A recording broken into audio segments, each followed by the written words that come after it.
வணக்கம். நான் உங்கள் நிஷாந்தன் சார். நாங்கள் பார்க்க இருக்க வினாத்தால் வடமேல் மாகாண கல்வி திணைக்களத்தினால் தரம் 11 மாணவர்களுக்காக நடத்தப்பட்ட 2ஆம் தவணை பரீட்சை 2025 இந்த தாழ்ந்த பகுதி 2இல் அமையப்பெற்ற முதலாவது வினாவாக வந்த சதவீதம் தொடர்பான வினாவை தெளிவாக விளக்கமாக பார்க்க இருக்கிறோம்.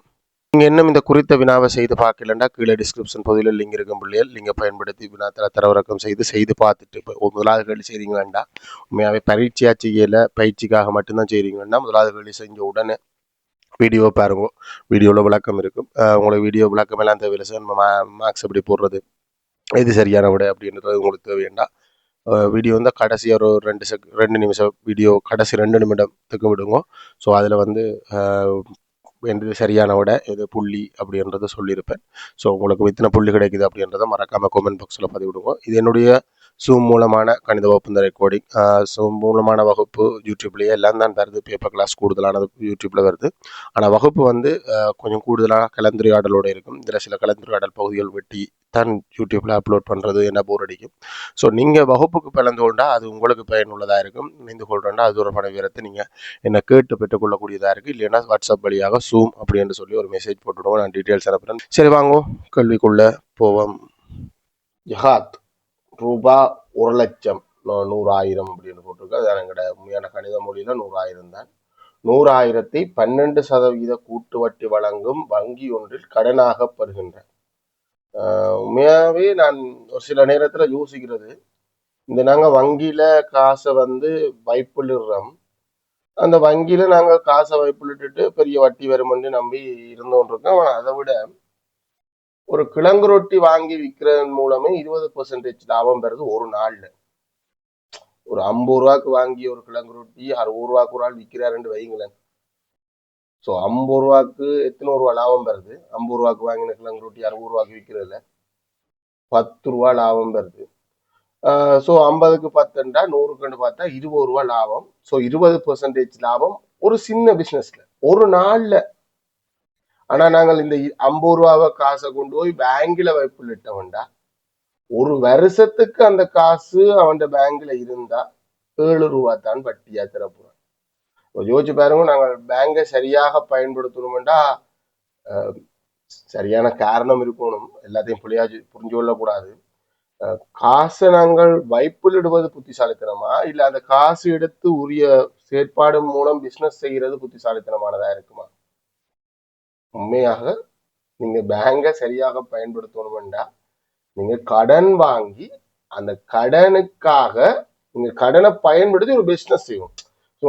அந்த ஆடம்பர தேவைகளுக்காக வாங்குற கடன் வந்து உண்மையாவே உங்களை அழிவு நோக்கி தான் கொண்டு போகும். ஆடம்பர தேவைகளுக்காக கடன் வாங்கக்கூடாது. எங்களோட அத்தியாவசியமா நாங்க ஒரு பிசினஸ் செய்ய போறோம், எங்களோட தொழில் ரீதியாக கடன் வாங்காம தொழில் செய்யவும் இயலாது. அது உங்களுக்கு தெரிஞ்சிருக்கணும். எங்களோட நாட்டை பொறுத்த வரைக்கும் உண்மையா நாங்கள் வங்கியை இப்படித்தான் பயன்படுத்தணும். ரூபா 1,00,000 வங்கியில கடனா போடுறார் 12% கூட்டு வட்டி. கதையை விளங்கி கொள்ளணும். பேங்க்ல போயிட்டு அவர் கடன் வாங்குறார். எவ்வளவு கடன் வாங்குறார்? 1,00,000 ரூபாய் கடன் வாங்குறார். அங்க எவ்வளவு சதவீத வட்டி அறவிடப்படுதுன்னா 12% கூட்டு வட்டி அறவிடப்படுது. வாங்கி கொண்டு வந்த கடனை இந்தியால வேற ஒரு பிசினஸ், அதாவது பங்கு சந்தையில தான் முதல்ல கடுமையா தான் ஒன்றும் கஷ்டப்படல. பெற்று வந்த பணத்தை பங்கொன்றின் விலை ரூபாய் 4.50 உள்ள பங்கு லாபம் வழங்கும் கம்பெனியின் சந்தை விலை ரூபாய் என்னடாப்பா பங்கொன்று ரூபாய் 4.50, அதாவது 4.50 பங்கு லாபம் வழங்கும். பங்கு லாபம் தான் 4.50. பங்குந்த விலை இல்லை. கம்பெனியின் பங்குடைய சந்தை விலை ரூபாய் 25 இருக்கிறது. ஒரு பங்குக்கு 4.50 இந்த வருஷம் வரும் என்று நினைக்கிற ஒரு பங்கு. பங்கு லாபம் எப்ப எங்களுக்கு டிசைட் ஆகும் என்று சொன்னா வருஷ கடைசியில தான் தெரியும். வருஷ தொடக்கத்திலேயே நான் பங்கை வாங்கும் போதே எனக்கு பங்கு லாபம் தெரியும் இல்லை. சரி, ஒரு பங்குக்கு 4.50 வரும் என்று நினைக்கிற ஒரு கம்பெனியில ரூபாய் 25 பங்குகளை வாங்குற முதலீடு செய்யறாரு. முதலீடுன்னா பங்கு சந்தையில கொண்டு போய் இந்த அப்படி பேங்க்ல கொண்டு போய் நான் டிபாசிட் பண்ணிட்டு வர்ற மாதிரி டிபாசிட் பண்ணிட்டு வர்றதுல அங்க பங்குகளை நீங்க கொள்வனவு செய்வதன் மூலம் நீங்க ஒரு பங்குதாரராக மாறலாம். அந்த கம்பெனியில நீ ஒரு பார்ட்னர். பங்குதாரராக மாறலாம். ஆனா இன்னும் அந்த பெர்சன்டேஜ்ல நீங்க மிக சின்னதா இருப்பீங்க. ஏன்னா அந்த கம்பெனி பெரிய அமௌண்ட்ல இருக்கும். அக்கம்பெனி 2ஆம் வருடத்தில் பங்கொன்றுக்கு ரூபாய் 5 வழங்குது. போன வருஷம் 4 ரூபா 50, அடுத்த வருஷம் ரூபாய் 5 வழங்குது. வழங்கியது. 2ஆம் வருட முடிவில் பங்கு லாபத்தை பெற்ற பின் பங்கொன்றை ரூபாய் 27 விற்று பெற்ற பணத்தையும் பங்கு லாபத்தையும் விற்று பெற்ற பணத்தையும் பங்கு லாபத்தையும் பெற்று வங்கியில் பெற்ற கடனை செலுத்தினார். வங்கியில் கடன் செலுத்திய பின் ஜகாத்திடம் ரூபாய் 20,500 அதிகமான பணம் மீதியாக இருக்கும் என காட்டு. இப்ப இவர்ல பெருசா மினக்கடையில பிள்ளைகள் அதுல ஒரு லோனை போட்டு அந்த லோனை கொண்டு வந்து இங்க ஒரு பங்கு சந்தையில பங்குகளை வாங்கி விட்டுட்டு 2 வருஷம் கழிய பங்குகளை வித்து அந்த கடனை முடிச்சுடுறாரு. பெரிய அளவுல இந்த பங்கு சந்தையில இவர் பெரிய அளவுல அதுல மினக்கட்டு கொண்டு இருக்கல. அப்படி மினக்கிடாம இருக்கிற போதே ஒரு 20,500 விட கூட பணம் இவர்கள் மிஞ்சுது. அதாவது இதற்கான அந்த மினக்கட்டதுக்கான லாபமாக கிடைக்குது அப்படின்றது காணும். இந்த கதை ஒரு பெரிய கதையா இருந்தாலும் நம்ம முதல்ல கிளியரா புரிஞ்சு கொள்ளணும். உங்களுக்கு அந்த கதை ஒரு ஒரு சின்ன ஒரு கார்ட்டூன் படம் மாதிரியோ இல்ல ஒரு நிஜத்துல நடக்கிற மாதிரியோ இல்ல நீங்களே போற மாதிரியோ உங்களுக்கு ஒரு கற்பனா சக்தி வேணும். இருக்கா? வந்துச்சா கதை?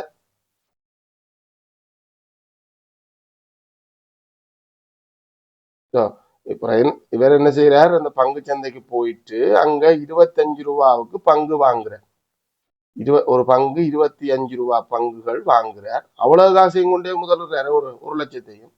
முதல் வருஷம் இவருக்கு 4 ரூபா 50 பங்கு லாபம். 2ஆம் வருஷம் இவருக்கு 5 ரூபா பங்கு லாபம். இதெல்லாம் பெற்று கொண்ட பிறகு இந்த பங்கை 27 ரூபா படி விற்கிறார். அதுல வந்த காசை கொண்டு மொத்தமா கடனை முடிச்சுட்டு மிச்ச காசை பற்றி கதை வருது. அப்ப நாம முதல்ல 2 வருஷத்துக்கு இவர் கொடுக்க வேண்டிய பணத்தை காணும். 2 வருஷத்துல இந்த கடனை முடிக்கிறார் கதையின்படி. அப்ப 2 வருடத்துக்கான கொடுக்க வேண்டிய பணம் 2 விதமா காணலாம். நேரடியாக 112% தர 112% 2 பெருக்கத்துல விட வரும். ஆனா பிரச்சனை என்னன்னா இந்த பெருக்கிறது பெரிய கஷ்டம். நம்ம பொறுமையா வருவோம். இவருக்கான 1ஆம் வருட வட்டி கூட்டு வட்டி பிள்ளைகள் வருஷம் அந்த காசு வட்டி கணக்கோட சேர்ந்து கொண்டு இருக்கும். 1ஆம் வருட வட்டி வாங்கின கடன் 1 லட்சம். 1,12% 1ஆம் வருடத்துக்கான வட்டி. 1,12% எவ்வளோடா? 12,000 ரூபா இவற்றை 1ஆம் வருட வட்டி. இந்தியாவில் இவற்றை கணக்க வைக்கிறேன். இவர் ஒரு வாங்கின கடன் 1 லட்சம் ரூபா. இப்ப 1ஆம் வருஷம் முடிய இவர் ஒரு 12,000 ரூபாய் வட்டி கட்டணும். கட்டிருக்க மாட்டார். என்ற இவர் பிளான் 2 வருஷ கடைசியில தான் கடனை செட்டில் பண்றது. சோ இந்த கடன் வட்டி இந்த கணக்கோட இவற்றை கடனோட சேர்ந்துடும். கடனோட சேர்ந்த இப்ப இந்த 2ஆம் வருடம் தொடங்கும் போது இவர் எந்த அளவு பணத்துக்கு கடனாளி? அந்த வட்டியும் கட்டையில அந்த வட்டி கட்டியிருக்கணும். 1,12,000 ரூபாய் இவர் கடனாளி. சோ 2ஆம் வருடத்துக்கான வட்டி காணும் போது இதுதான் கூட்டு வட்டி. 2ஆம் வருடத்துக்கான வட்டி காணும் போது நாங்கள் அந்த வட்டி சேர்த்து கொண்ட வட்டிக்கும் சேர்த்து வட்டி பார்ப்போம். 1,12,000 12% 2ஆம் வருடத்துக்கான வட்டி. இதுல 2 சைவர் 2 சைவர் 12 இருக்கிறேன். ஒரு சைவரை போட்டு 24 4 போட்டு 2 மிச்சம். 12 2 14 4 போட்டு ஒரு மிச்சம் 13. சோ இந்த முறை வட்டி 13,440 ரூபாய் வட்டி. சோ கூட்டினா இதையும் சேர்த்தா இவர் செலுத்த வேண்டிய மொத்த தொகை இந்த கடன்ல இருந்து விடுபடணும். 2 வருஷத்துக்கு பிறகு இவர் கடன்ல இருந்து விடுபடணும்டா 1,25,440 ரூபாய் செலுத்தினா இவர் கடன்ல இருந்து விடுபடலாம். இதை நாங்கள் நேரடியாகவே காணலாம் பிள்ளைகள். ஆனா அது அவ்வளவுக்கு நீங்க ஈஸியா இருக்காது. 1,112% ஆகிடும் முதல் வருஷ கடைசியில. திரும்ப 112% அடுத்த வருஷ கடைசியில. சோ 112% 2 தரம் பெருக்கினா நீங்க 2 வருட முடிவில் இருக்கிற மொத்த தொகையை காணக்கூடியதா இருக்கும். பெருக்கல் சரியா இருந்தா. பெருக்கல் சரியோடா? ஓகே, அப்ப சரி. இப்ப பிரச்சனை என்னன்னா இவர் இதை கொண்டு போய் என்ன செய்யறார்? என்ற தேவைக்கு எடுத்துக்கொள்ள. இவர் ஒரு கம்பெனியில கொண்டு வந்து முதல்வர். அப்ப அங்க வந்தா நாங்க கம்பெனியை பொறுத்த வரைக்கும் நாங்க பார்க்கணும் இவர் பெற்றுக்கொள்ளக்கூடிய பங்குகளின் எண்ணிக்கை என்ன, எவ்வளவு காசு கொண்டு வந்தவர், 1,00,000 ரூபா கொண்டு வர. அப்ப ஒரு பங்கு அங்க என்ன விலை போகுது, 25 ரூபா போகுது. சோ வாங்கின பங்குகளின் எண்ணிக்கை 1,00,000த்துல எத்தனை, 25 ரூபா படி பிரிக்கிறார். இதுல வெட்டக்கூடியன்னா 100 வெட்டலாம். 100 வெட்டினா 4 முறை மிச்சம் சைவர் ஏறணும். மறந்துறாங்க பிள்ளைகள், முழுசா வெட்டி பழகுவோமா. அளவா 100 மட்டும் வெட்டிட்டு 4 முறை போட்டீங்கன்னா அப்புறம் அடுத்த முறை கணக்குக்கு 4 எடுத்துட்டு போயிட்டு இருப்பீங்க, பிழைச்சு போடும். முழுசா வெட்டி மிச்ச சைவர் ஏற்றுவோம். 4000 பங்குகளை இவர் கொள்வனம் செய்யறார். இப்ப 2 வருஷத்துக்கும் இவருக்கு தனித்தனிய கண்ணும் கூட்டலாம். 2 வருஷத்துக்கும் இவருக்கு பங்கு லாபம் வருது. மொத்த பங்கு லாபத்தை நான் ஒரு வயசா கண்டது. மொத்த பங்கு லாபம் 2 வருஷத்துக்கும், முதல் வருஷம் 4 ரூபா 50, 2ஆம் வருஷம் 5 ரூபா. அப்ப மொத்தமா இவருக்கு ஒரு பங்குக்கு 9 ரூபா 50 பங்கு லாபமாக வருது. சோ 4000 பங்குகளுக்கும் மொத்த பங்கு லாபம் 2 வருஷத்தையுமா நீங்க விட தனித்தனியா எல்லாம் இல்லையா, அதுல ஒரு பிரச்சனையும் இல்லை. 9.5 பெருக்குறேன், தசத்தை மறந்து பெருக்குறேன், பிறகு தசம் குத்துவோம். நீங்க 2 சைவரோட சேர்த்து பெருக்கிறீங்கன்னா 4 சைவர் வைப்பீங்க. நான் அந்த தசம் 5 மட்டும் போட்டுட்டேன். நான் 90 9 ரூபா 50% சைவர் போடல. இதுல ஒரு சைவர் போட்டிருந்தா இங்கேயும் இன்னும் ஒரு சைவர் வரும். ஓகே தானே பிள்ளைகள்? Right, okay. 4 பேருக்கு 20 சைவரை போட்டு 4 மிச்சம், சாரி 2 மிச்சம், 36 2 38. தசங்குத்தோனும் தசத்தை பின்னால ஒரு தானம். ஆகவே 38,000 ரூபா இவருக்கு இந்த கம்பெனியால 2 வருஷத்துக்கும் சேர்த்து கிடைத்திருக்கிற லாபம், பங்கு லாபமாக இருக்கு. இவர் அதுக்கு பிறகு என்ன செய்யறார், 2 வருஷம் கழிய அவ்வளவு பங்கையும் வித்து விடுறாரு. எனக்கு மொத்த காசும் தேவைப்படுது. இப்ப மூலதன லாபத்தை மட்டும் கண்டு பிரயோசனம் இல்லை, அப்படி கண்டும் பெறலாம். விற்று பெற்ற மொத்த பணம், பங்குகளை விற்று பெற்ற மொத்த பணம். நீங்க எப்படியாவது சோட்டா நோட் பண்ணுவோம், கஷ்டப்படுத்தாங்க.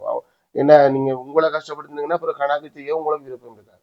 விற்று பெற்ற மொத்த பணம் எத்தனை ரூபா படி வித்தவர், ஒரு பங்கு 27 ரூபா படி வித்தவர். 27 ரூபா படி 4000 பங்குகளையும் வித்தா இவருக்கு எவ்வளவு காசு வரும்?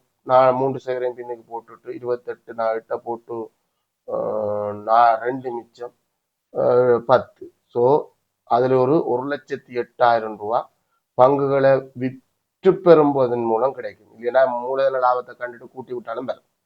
இப்ப இவருக்கு பங்கு லாபத்துக்குள்ளால கம்பெனிக்குள்ளால வந்த லாபம் எவ்வளவு, சாரி மொத்த பணமும் எவ்வளவு, மொத்த பணம் அதாவது கம்பெனியால வந்த மொத்த பணம் 1,08,000 ரூபா. பங்குகளை விற்கிறதன் மூலம் வந்தது 38,000 ரூபா.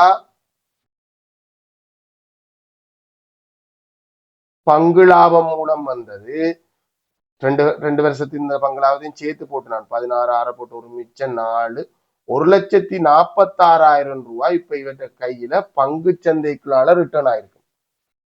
ஆனா இவர் இதுல கொஞ்சம் கொண்டு பேங்குக்கு கொடுத்துடணும். பேங்குக்கு எவ்வளவு கொடுக்க வேண்டி கிடக்கு, 25,440 ரூபா கொடுக்க வேண்டியிருக்கு.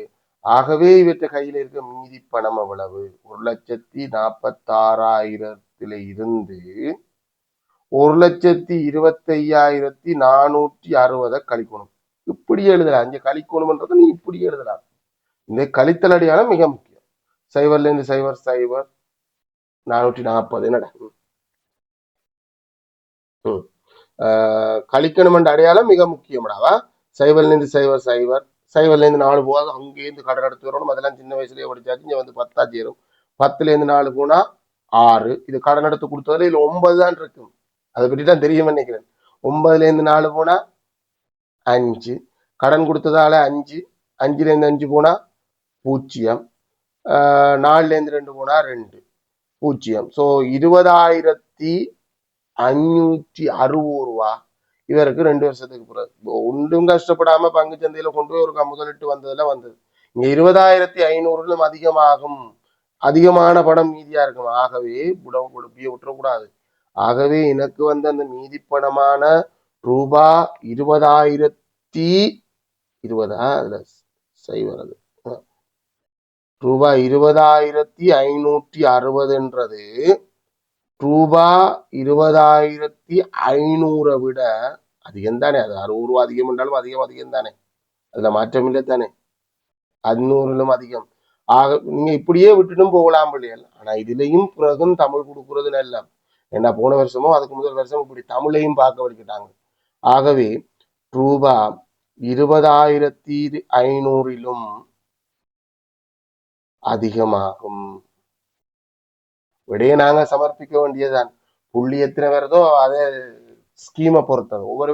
ஒவ்வொரு வருஷம் ஒவ்வொரு ஸ்கீம் வரும். ஒரே ஒரே ஸ்கீம்லயே நாங்கள் எப்பவுமே பயணிக்க போறது இல்லை.